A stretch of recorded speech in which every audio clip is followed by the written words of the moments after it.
Quiero comenzar esta intervención, señora presidenta, hablando de un concepto que se relaciona absolutamente con la democracia, con nuestro sistema constitucional argentino, que es el concepto de políticas de Estado. Las políticas de Estado son esos principios fundamentales que marcan un camino a un gobierno que trasciende los colores políticos, que se mantiene en el tiempo y que tiene que ver con cuestiones sumamente significativas para la democracia, como es la defensa de los derechos humanos, de la educación, del derecho a la salud, del derecho a trabajar, el derecho de los pequeños, medianos productores, entre otros. En base a este concepto de políticas de Estado y fundando esta intervención en las políticas de Estado que le dieron origen a esta democracia rionegrina, del cual todos nos sentimos orgullosos, es que voy a iniciar el análisis de este proyecto de presupuesto para saber si lo que estamos viviendo hoy en las distintas áreas del gobierno de la provincia se ajustan o no a estas políticas de Estado fundantes del Estado rionegrino. Y voy a empezar por una de las políticas de Estado que nos ha caracterizado a la democracia argentina y a la democracia rionegrina en particular, que es la política de defensa de los derechos de los trabajadores y de sus organizaciones sindicales.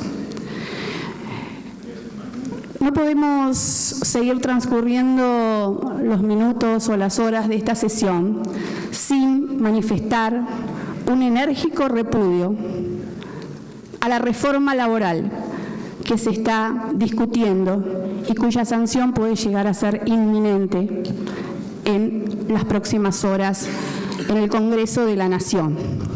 Desde nuestro bloque, Vamos con Todos, repudiamos esta reforma laboral porque significa la motosierra aplicada a los derechos de los trabajadores. De los 197 artículos que contiene la reforma laboral, no hay uno solo dedicado a incrementar los derechos de los trabajadores y trabajadoras argentinos y rionegrinos. Sin embargo, podemos decir que sí es una reforma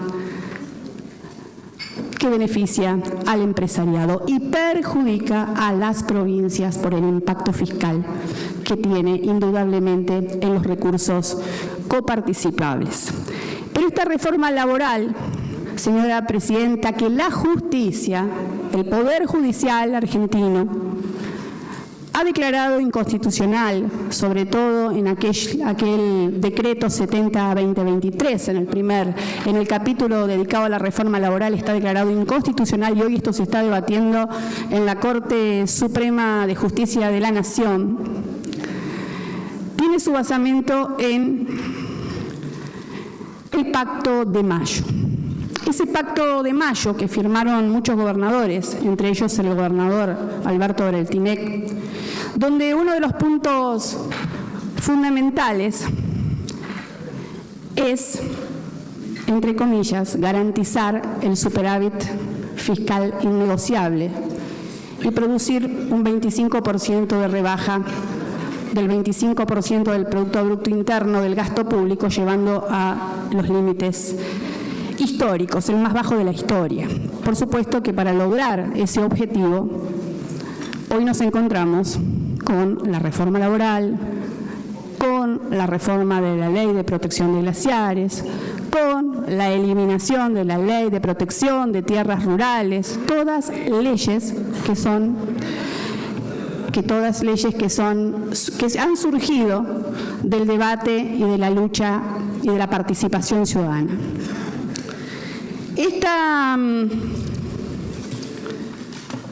Este impacto del Pacto de Mayo, justamente, tiene repercusión en el presupuesto porque, evidentemente, el presupuesto contiene un ajuste que cae o que recae en las espaldas de los que menos tienen y se utilizan a los trabajadores como una variable de ajuste, sueldos congelados.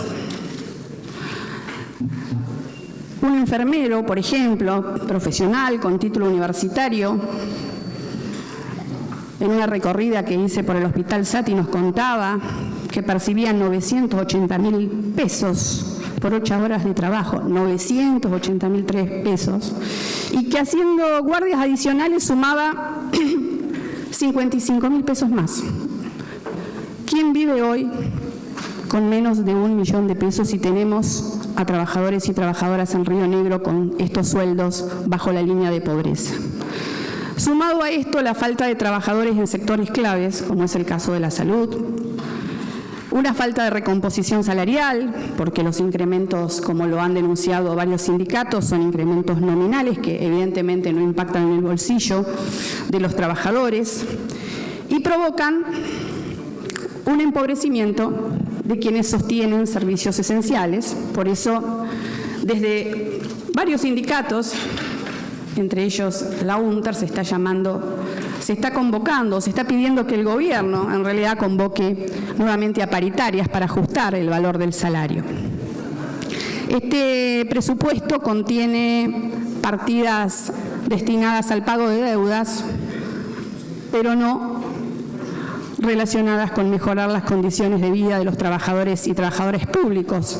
Inclusive hay un fondo discrecional del 25% de fondos financieros que asciende a 65.000 millones que se destinan al concepto de disminución de pasivos e imprevistos y que en realidad son fondos de uso discrecional. ASPUR ha denunciado este fondo de uso discrecional en el presupuesto cuando evidentemente la respuesta siempre es no hay dinero, no hay plata. Y esta provincia tiene deudas que ojalá se salden en algún momento con los trabajadores y trabajadoras del Estado, como es, por ejemplo, una ley que garantice el 82% móvil del haber jubilatorio a todos los trabajadores y trabajadoras por igual. Hoy lo tienen los jueces, se votó en esta legislatura, en aquel momento con el compromiso de extenderlos a todos y todas las trabajadoras. Hoy los trabajadores, un trabajador o una enfermera, un trabajador de la salud pública se jubila a los 60 años las mujeres y 65 los varones, o sea, el régimen general, cuando terminan con su salud deshecha, muchas veces por el trabajo, por el esfuerzo, por el sacrificio y por las condiciones de trabajo donde han tenido que prestar servicios toda su vida. Por eso se necesita, se requiere y vamos a presentar un proyecto en línea con eso para garantizar el 82% móvil constitucional para todos y todas los trabajadores estatales.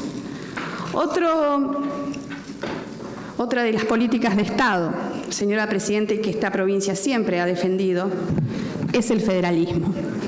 La defensa del federalismo de concertación, el federalismo hacia adentro, pero también el federalismo hacia afuera. Y en eso entendemos, señora Presidenta, que el presupuesto tiene que garantizar equidad, igualdad en la distribución de recursos. Y ya lo han manifestado algunos legisladores y legisladoras, y también nuestros intendentes e intendentas también nos han hecho conocer que evidentemente no se han distribuido los fondos con una vara de equidad o de igualdad. Es más, dentro de los listados de obras hay municipios que, como ya se nombró, el caso del municipio de General Enrique Godoy ni siquiera aparece en la distribución de obras, y muchos de esos municipios con signo distinto, ¿sí?, al del gobierno de Juntos Somos Río Negro han recibido menos obras, y se ha sentido evidentemente una discrecionalidad que termina siendo una discriminación en cuanto a la distribución de recursos. Por eso voy a hacer mención a algunas de las obras que nos han manifestado, porque quiero que queden constancia en la versión taquigráfica.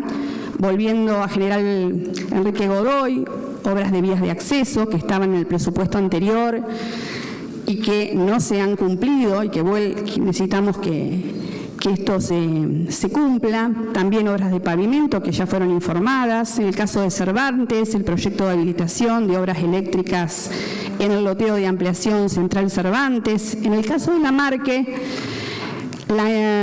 proyectos de obra que se requiere sobre la construcción, el de infraestructura del programa Suelo Urbano y PPB, y servicios para 350 lotes sociales, General Conesa también, infraestructura, programa Suelo Urbano para dotar de servicios a 100 lotes sociales. El caso del Bolsón, extensión de la red de gas al barrio Acceso Norte. Voy a agregar Sierra Grande. El Consejo Deliberante ha emitido una comunicación, que es la 14 del 25, donde hace pocas horas ellos también piden partidas para finalizar la obra de la ruta provincial número 5, que une Sierra Grande con Playas Doradas, que falta un lapso de ruta sin terminar el asfalto, muy poco, pero debería finalizarse, así como un cupo de viviendas de IPPB por la situación habitacional y el edificio propio para el Instituto de Formación Docente.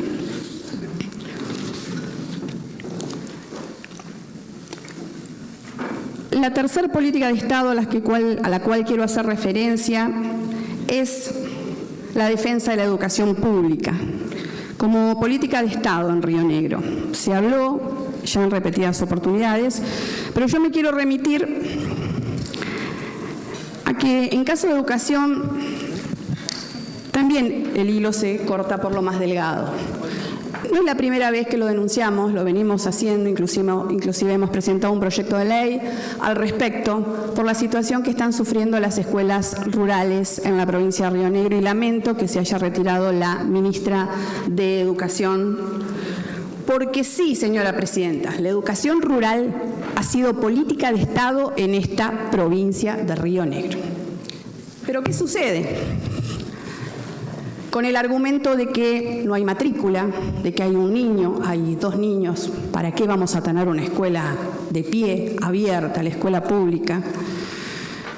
No hablamos de las verdaderas causas que justifican o que promueven esta situación que termina con el abandono por parte de los niños de la escuela, en la deserción, etc.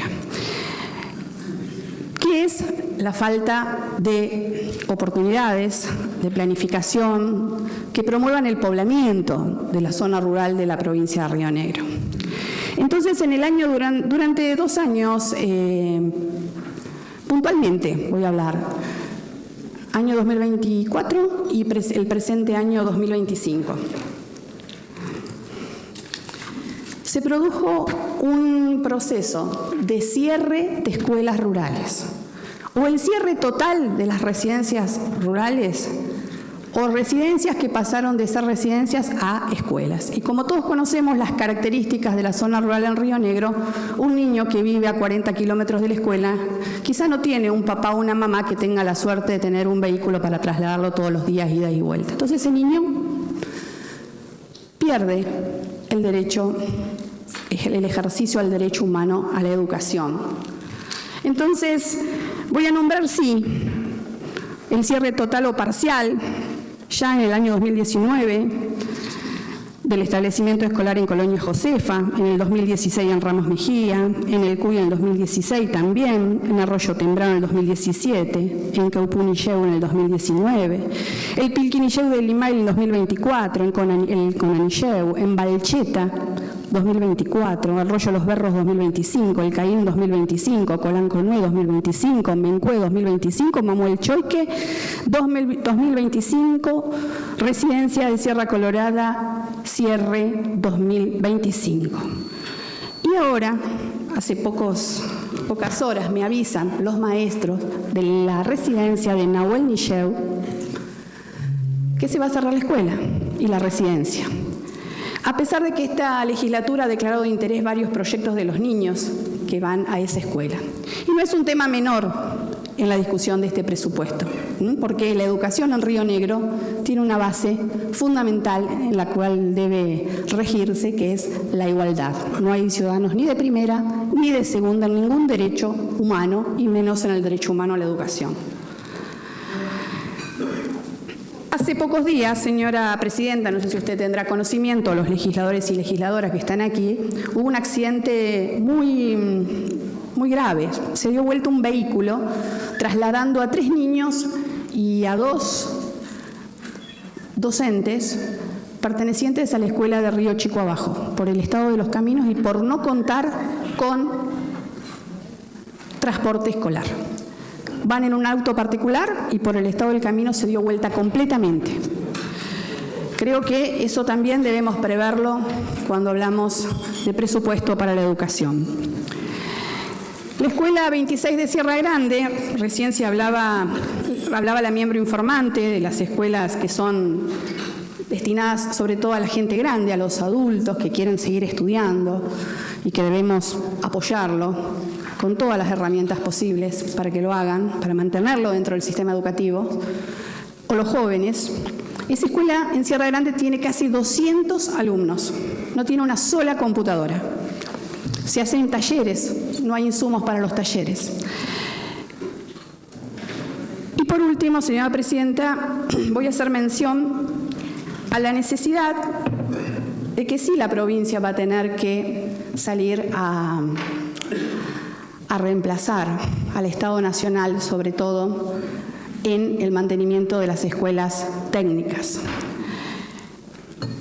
Las escuelas técnicas están sufriendo un ataque demoledor por parte del Gobierno Nacional, no solamente porque desde el que comenzó el gobierno Javier Milei, el 76% de los fondos que el Gobierno Nacional debía transferir a las escuelas técnicos, a la escuela o la educación técnico-profesional se ha eliminado, sino que también el fondo de financiamiento previsto por la ley 26.058, una ley histórica de apoyo, de fomento a la educación técnica, también con este presupuesto va a desaparecer. El cuarto eje, la cuarta política de Estado, es la salud pública, de la cual se va a explayar mi compañera Ayelén Espósito. Pero yo quiero hacer mención nuevamente a que esta provincia tuvo un plan de salud como el de don Mario Franco, que marcó un camino y que revolucionó el sistema de medicina en la Argentina, sobre todo en lo que hace a la prevención, y que hoy el sistema de salud, como todos, o que por lo menos varios legisladores han manifestado, está colapsado. Hemos recibido todos ese documento donde el sindicato ASPUR nos hacía saber de la renuncia de la jefa de departamento de enfermería del SATI, el 97% de los jefes de servicio del hospital que habían renunciado, etcétera, etcétera. Esta situación se viene repitiendo, lamentablemente, en todos los hospitales de la provincia. Quiero hacer un especial pedido, señora presidenta, y espero que los legisladores me escuchen, que es la creación del centro de diálisis para la ciudad de Allen. Los vecinos de Allen están pidiendo que se instale esta unidad asistencial o centro de diálisis, porque si no están obligados a viajar permanentemente a otras localidades, y han presentado una nota con más de 300, 400 firmas para poder analizar esta posibilidad. Creo que estoy hablando de algo muy importante para que sea interrumpida, sobre todo para los vecinos de Allen, y son estos mismos vecinos los que impulsan esta nota, personas enfermas, ¿sí?, que son quienes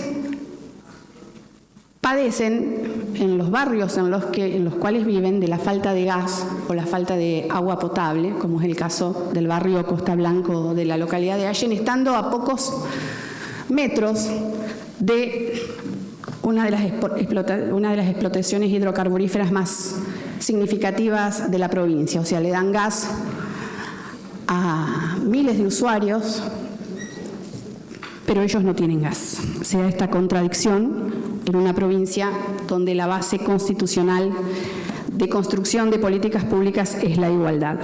También voy a pedir por el Centro de Diálisis de Choel Echoel, que yo sé que hay muchos legisladores también que están interesados en esto. Hay una necesidad imperiosa en el Valle Medio para que se mantenga este Centro de Diálisis de Choel Echoel. Y respecto al Hospital de Sierra Grande y a las obras, tengo que decir que se ha avanzado, que se está trabajando, que gran parte de las obras están terminadas, que esas obras han sido conseguidas, por supuesto, con fondos del gobierno, pero en ejercicio de la participación ciudadana, porque gracias a una acción de amparo promovida por vecinos y vecinas hay una orden judicial que se está cumpliendo, aunque no en forma total. Faltan todavía el revestimiento del techo del hospital casi en un 50% y también otros requerimientos que estipula la sentencia judicial, pero que sí me gusta reconocer que sí está en marcha ese cumplimiento de la sentencia judicial. También voy a solicitar la construcción del Hospital de Balsa Las Perlas. Lo hizo mi compañero de bancada, Luciano Delgado Sempé. Balsa Las Perlas es un lugar que ya llega a más de 20.000 habitantes, cuenta con un solo centro de salud, evidentemente no alcanza para cubrir las necesidades sanitarias de todos los habitantes de ese lugar. Y en cuanto a otra política de Estado, como ha sido Río Negro, sobre todo históricamente, pero sobre todo a partir de la sanción de la Ley 2952, el Código de Aguas, la defensa del agua como política de Estado. Tenemos que hablar, señora Presidenta, de que este presupuesto que estamos analizando, en cuanto a lo que significan ingresos por regalías, en el caso de las hidroeléctricas del Comahue, no tiene ningún tipo de precisión, no está presupuestado. En esto tenemos que volver a la ley que se sancionó el año pasado, en el mes de marzo, la ley 5707, que es una ley, señora Presidenta, que votamos por unanimidad en esta legislatura, que estuvimos todos de acuerdo en mantener la posición férrea del Estado rionegrino en la defensa indelegable del agua, en el caso de la concesión de las represas. Pero evidentemente el Gobierno Nacional hizo caso omiso a la ley de Río Negro porque llevó adelante el proceso de privatización o de reprivatización de las empresas del Comahue más escandaloso de la historia en nuestra zona, en nuestra región. Señora Presidenta, usted sabe que las represas del Comahue producen energía, producen el 30% de la energía del país, y el proceso licitatorio fue denunciado por los senadores y senadoras de Fuerza Patria en una acción de amparo que lamentablemente fue rechazada.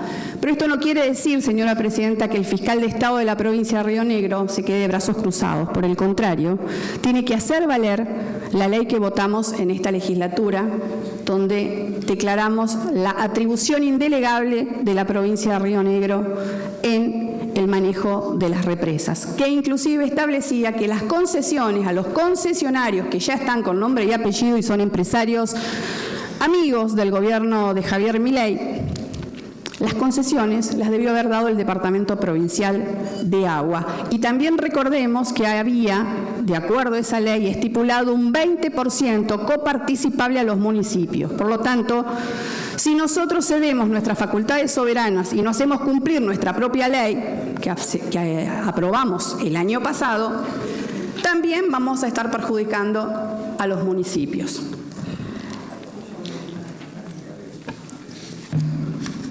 En cuanto a la defensa de la biodiversidad, también es política de Estado. Tuvimos leyes que fueron pioneras en la defensa del ambiente en la provincia de Río Negro. Hay una subejecución manifiesta. El programa Fiscalización Ambiental, por ejemplo, ejecutado al 41,98%. El programa de Protección y Control del Medio Ambiente se ejecutó solamente el 33,20%. El programa Conservación y Protección de la Fauna Silvestre se ejecutó solamente el 66,73%. Repetimos, la falta de guardafaunas, está existiendo matanzas masivas de fauna silvestre en la provincia, en áreas protegidas en algunos casos, como el área natural protegida Meseta de Somoncura. Nos faltan los guardafaunas, no han sido designados aún los guardafaunas y nosotros hemos presentado un proyecto de ley en ese sentido y esperemos que pronto pueda ser tratado. En cuanto a la defensa de los medianos y pequeños productores, también ha sido política de Estado en esta provincia. Y evidentemente el cambio de matriz productiva no ha significado diferencias significativas en cuanto a los ingresos, por ejemplo, por la explotación minera o por los proyectos de exportación de gas y petróleo que ponen en riesgo la biodiversidad y el turismo en el Golfo San Matías. Hace tiempo que desde esta banca, por lo menos quien habla, vengo insistiendo en que este cambio de matriz productiva está haciendo que las actividades tradicionales de alguna manera estén teniendo una importancia menor para el gobierno. No digo que sean abandonadas por el gobierno, pero sí que no hay la misma atención respecto de las actividades extractivistas que las actividades tradicionales. Y una de ellas es la fruticultura, por ejemplo. Y lo podemos ver en el ejecutado del presupuesto 2025, por ejemplo, el programa Gestión de Riesgo Agropecuario se ejecutó solamente en un 51%, el programa de Economía Social y Agricultura Familiar se ejecutó solamente el 32,22%, y escuche este dato, señora presidenta, desarrollo nuevas áreas bajo riego, 0% se ejecutó, 0% desarrollo de nuevas áreas bajo riego. Hace pocos meses, los productores frutícolas, hortícolas, vitivinícolas sufrieron dos hechos significativos, dos inclemencias climáticas, el granizo destruyó prácticamente la producción. Nosotros presentamos un proyecto de ley para declarar la emergencia frutícola, hortícola y vitivinícola. Ni siquiera fue tratado en la Comisión de Planificación, ni siquiera fue tratado en esta legislatura, por supuesto. Pensamos que iba a haber un decreto del Poder Ejecutivo de la provincia que habilite o que promueva, inclusive, que se desarrolle el mecanismo para que la emergencia frutícola o emergencia agropecuaria sea declarada por el Gobierno Nacional. Eso no ocurrió y fue informado ayer por la Cámara de Productores de Fernández Oro. Hasta ahora, esos productores que sufrieron el destrozo total de su producción no han tenido un solo peso de ayuda por parte del gobierno provincial. Y si vamos a Calcatreu, la cara del cambio de la matriz productiva. Señora presidenta, ¿sabe cuánto ingresan a las arcas provinciales en este presupuesto 2026?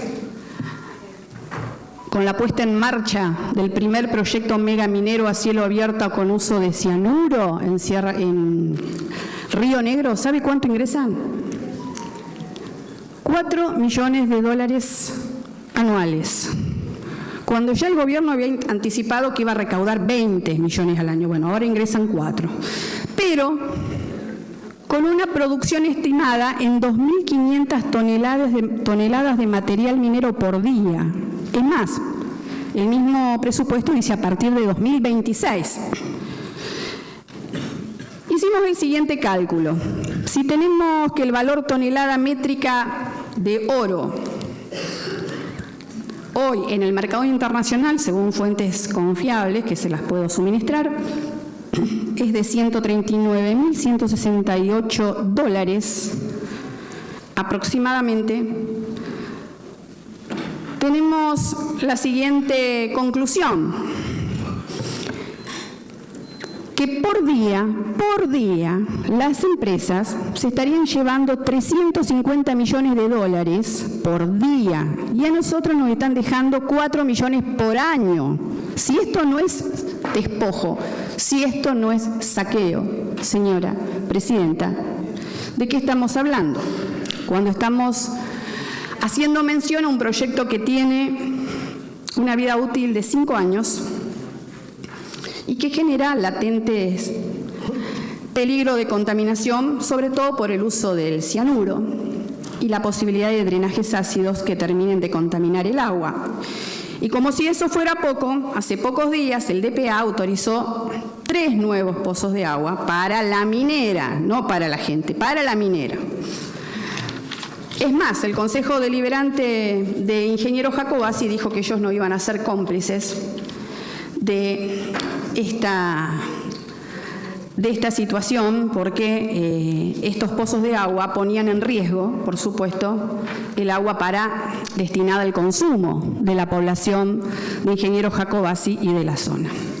La ganadería, señora presidenta, con este proyecto Calcatreu también está en riesgo, sobre todo por el uso del agua. Se habla de que la región pasó de 2,5 millones de ovinos a menos de 1 millón. El mismo intendente José Mellado señaló en un medio que la ganadería ya no se puede recuperar. Y si seguimos hablando de proyectos productivos, podemos decir que el proyecto oleoducto Vemos no paga regalías, como ya se había anticipado, y sí figuran aportes complementarios por hidrocarburos por 19.000 millones de pesos, pero el proyecto GNL, que ya están haciendo negocios a nivel internacional y lo promocionan por los medios, que a nuestro juicio, o por lo menos a mi juicio, representa un gravísimo daño o posibilidad de daño por una posible pérdida de gas o cualquier accidente o incidente ambiental. El proyecto GNL ni siquiera aporta un solo peso en el presupuesto 2026. Y sí, señora presidenta, tengo que volver a manifestar que en este bloque tenemos distintas posiciones acerca de estos proyectos extractivistas y que nunca defendemos la postura del discurso único, nunca lo hicimos porque respetamos las distintas posiciones que existen en este bloque respecto, sobre todo, al proyecto Calcatreu y de los proyectos extractivistas en el Golfo San Matías, y nos respetamos por eso, y creo que la riqueza está justamente en el respeto hacia la diversidad. Y por último, para finalizar, el proyecto del Poder Judicial. Se mencionó aquí que fue el presupuesto del Poder Judicial de Río Negro el que más ha crecido en este presupuesto 2026. El presupuesto es de 225.000 millones, que representan un 17% menos de lo que el Superior Tribunal de Justicia había solicitado, pero insistimos en que hay leyes que no se cumplen relacionadas con la actividad del Poder Judicial. El Poder Judicial debió haber creado las fiscalías ambientales, por ejemplo, creadas por esta legislatura en el año 2010. No creó tampoco la Fiscalía y Defensoría en Sierra Grande, tampoco en otras localidades. Todas fueron leyes de esta legislatura que el Superior Tribunal de Justicia de Río Negro se encargó de incumplir sistemáticamente. Y por último, decir que quienes sí fueron variable de ajuste, lamentablemente, señora presidenta, en el Poder Judicial fueron los trabajadores judiciales, donde a través de 2 leyes que también fueron sancionadas con una mayoría de esta legislatura, desfinanciaron al sindicato y perjudicaron a los trabajadores y trabajadoras que son parte fundamental del Poder Judicial. Voy a finalizar entonces, señora presidenta, con una frase de un expresidente a quienes muchos legisladores y legisladoras que estamos aquí reivindicamos todo el tiempo. Él decía, y lo dijo después de ser presidente y después de haber sufrido un golpe económico que le impidió terminar su mandato, pero siempre tuvo claro que el equilibrio fiscal no puede justificar de ninguna manera el desequilibrio social. Lo dijo el doctor Raúl Alfonsín en el año 2002. Muchísimas gracias, señora presidenta.